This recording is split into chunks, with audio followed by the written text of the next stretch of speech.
Et là, les vieillards sont vulnérables, ils sont vraiment, ils sont plus en sécurité parce qu'il y a des gens qui viennent de l'autre côté, traversent de l'autre côté. Le mur là, c'est dans le derrière.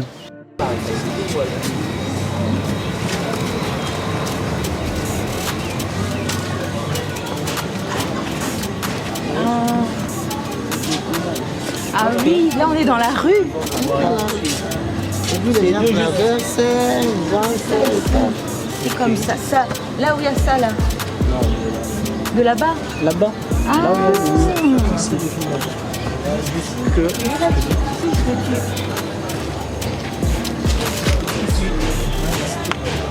Ouais. Ça donne jusque où? Ah, c'est ces parties-là.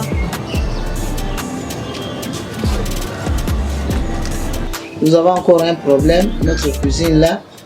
Bon, ça je ne peux pas dire que c'est une cuisine. C'est quelque chose que j'ai essayé de faire pour tout simplement abriter les gens qui cuisinent.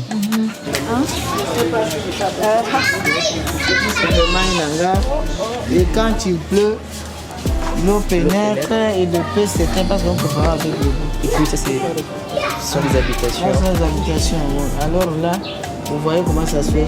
Vous voyez que c'est humide hein, quand il a plu le matin. Alors, le feu s'éteint et quand ça s'éteint, nous restons. De l'autre côté aussi, je ne sais pas. Ça, les autres non plus.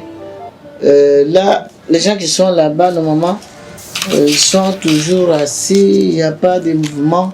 Moi j'avais construit quelque chose comme une salle de jeu.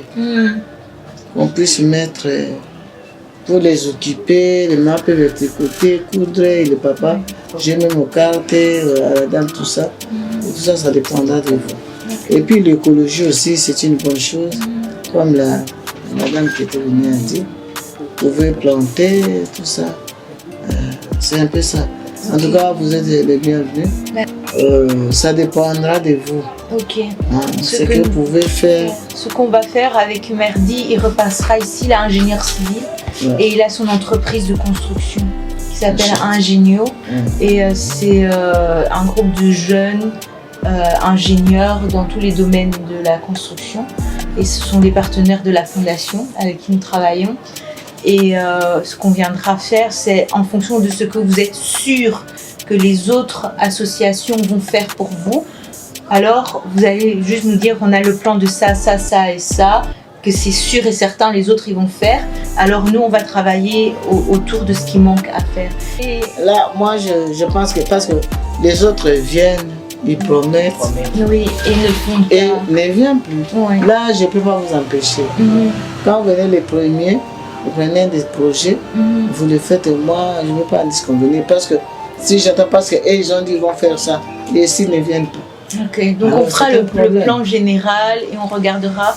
Et notre objectif de la fondation, en fait, c'est de rendre les endroits totalement autonomes. Ça veut dire que nous, quand on vient, on met l'électricité verte, on met donc des panneaux solaires, on regarde pour l'assainissement des eaux usées ici, qu'on récupère, qu'on nettoie et qu'on filtre, et puis après qu'on récupère pour l'agriculture, que aussi on monte la zone agroforestière. Avec un bassin pisciculture, avec des poules aussi. Et comme ça, vous avez en fait une autonomie pour la nourriture minimum. Bon, on fait pas du riz, hein, mais ça c'est un bon projet. Voilà, donc c'est avoir l'essentiel sur place déjà. Et quand on travaille sur le plan donc agroforestier, on calcule pas seulement le nombre de personnes qu'il y a ici, mais on calcule pour que vous puissiez produire plus, pour que l'excédent vous puissiez vendre, et comme ça vous fait de l'argent qui rentre aussi pour l'entretien de votre espace. Donc ça, et voilà. Et au niveau construction, là c'est en fonction de ce qu'il y aura à faire, récupération des eaux de pluie, faire aussi voilà, faire un bassin. C'est encore un problème parce que tu vois, nous on est un peu en bas par rapport à alors toutes les eaux de pluie, des tôles, tout ça, ça se verse de l'autre côté. Là, les eaux inondent. Je vais vous montrer. Et même si c'est mur tombe, ça cause de ça. Ouais. La quantité de l'eau qui vient, ça cause sur le mur. 2 fois. Parce qu'il n'y a pas une issue, hein. On n'a pas prévu ça. Et pourtant, de l'autre côté, il y a un collecteur. On peut peut-être évacuer de l'eau, on fait un pont pour que l'eau puisse tomber de l'autre côté pour rejoindre le grand collecteur. Mais ici, on n'a pas prévu. Alors, quand il pleut, je n'ai même pas le temps d'aller de l'autre côté pour le voir. Vraiment, ça inonde le milieu et ça fait très mal. On a écrit.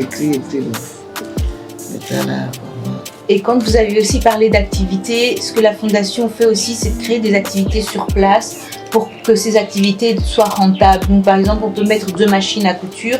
On fait un accord avec des jeunes de l'école de couture, je ne sais plus comment ça s'appelle, l'ISAP. Ils viennent donner 1 fois par semaine des cours ou 2 fois par semaine des cours. Et comme ça, la machine reste là et les personnes qui sont ici peuvent apprendre et peuvent développer une économie aussi. Donc faire des petits trucs pour les coussins, faire des choses comme ça qui sont facilement vendables. Et vraiment, on pense, c'est un projet qu'on pense vraiment global pour qu'on puisse manger, on puisse vivre dans des endroits convenables et qu'on puisse aussi générer de l'argent pour qu'une fois que tout est mis en place, on ait quand même une source de revenus qui rentre et qui puisse faire tourner en fait les institutions. Ça, c'est une bonne chose. Vous êtes les bienvenus.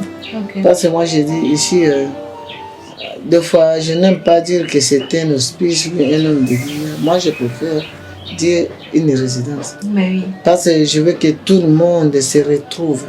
Parce que ce sont des gens qui ont été marginalisés dans des familles, tout ça. Et s'ils viennent ici, j'ai toujours pensé qu'ils puissent changer la vie. Parce que ce sont des gens qui sont en transition. Peut-être aujourd'hui, vous allez le voir, dans 6 mois, vous ne verrez plus les mêmes figures. Les mêmes figures, bien sûr. Alors, il faut qu'on les remette dans des conditions bien pour passer de l'autre côté tranquillement. C'est un peu ça. Alors, quand vous venez avec de tels projets, je sais que vous remerciez tout simplement. Et que vous ayez vraiment la volonté de le faire. On va le faire. Ne soyez pas comme les autres qui viennent me nourrir d'espoir. Maman, ceci, ça la boye, ça la boye. Et quand ils sont partis, c'est pour aller définitivement. Et des fois, je n'ai même pas fait de promesses à ces vieilles personnes parce qu'ils me demandent, maman, on va y sous-souter. On va travailler sur 2 phases. D'abord, il y a la première phase qu'on va venir pour prendre les mesures, pour vraiment prendre tous les renseignements.